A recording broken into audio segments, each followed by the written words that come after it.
ಅಮ್ಮ ರೇಖಾ, ಏನಪ್ಪ? 3 ಗಂಟೆ ಆಯ್ತು, ಊಟ ಮಾಡಲ್ವೇನಮ್ಮ? ವಿಜಯ್ ಬರ್ಲಿಪ್ಪ.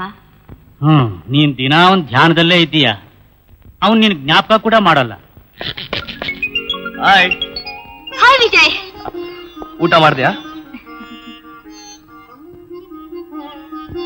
ನಿಜ, ನಾನು ಸೋತೋದೆ ಕಣಮ್ಮ. ಏನದು ನಿಮ್ಮಿಬ್ರು ಮತ್ತೆ ಗಲಾಟೆ? ಏನಿಲ್ಲ ವಿಜಯ್, ನಾವಿಬ್ರು ಏನೋ ಚಾಲೆಂಜ್ ಮಾಡ್ಕೊಂಡಿದ್ವಿ. ಚಾಲೆಂಜ್ ಆಮೇಲೆ, ತುಂಬಾ ಹಸು, ಮೊದ್ಲು ಊಟ ಮಾಡೋಣ ಬನ್ನಿ ಅಪ್ಪಾಜಿ. ಏನ್ ವಿಜಯ್ ಈಗ ಊಟ ಮಾಡೋದು? ಇನ್ನೊಂದ್ ಸ್ವಲ್ಪ ಅನ್ನ ಹಾಕಿಸ್ಕೊಳ್ಳಿ.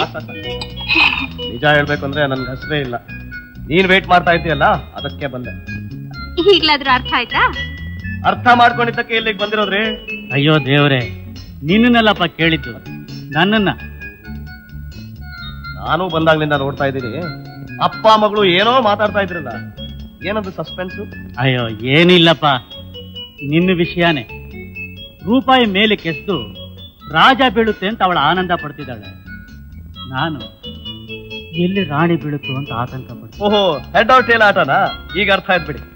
ಸರ್, ಪ್ರೀತಿ ವಿಷಯದಲ್ಲಾದ್ರೆ ನೀವು ಸೋಲ್ತೀರ, ಮದುವೆ ವಿಷಯದಲ್ಲಾದ್ರೆ ರೇಖಾ ಸೋಲೋದು ಗ್ಯಾರಂಟಿ.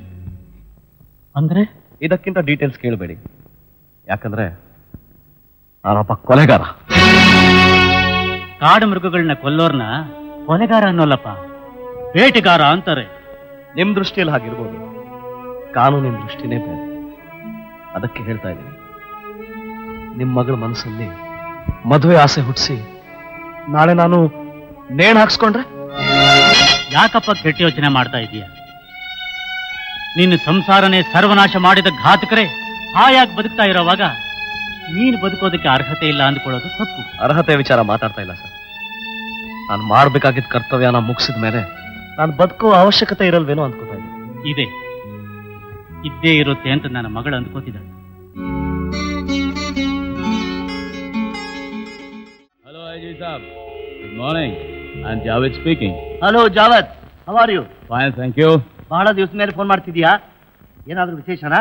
ಹೌದು, ನನ್ನ ಫ್ರೆಂಡ್ ಜಗನ್ನಾಥ್ನ ಮರ್ಡರ್ ಮಾಡಿದ್ದು ನಿಮಗೆ ಗೊತ್ತು ತಾನೆ? ಅದು ಮರ್ಡರ್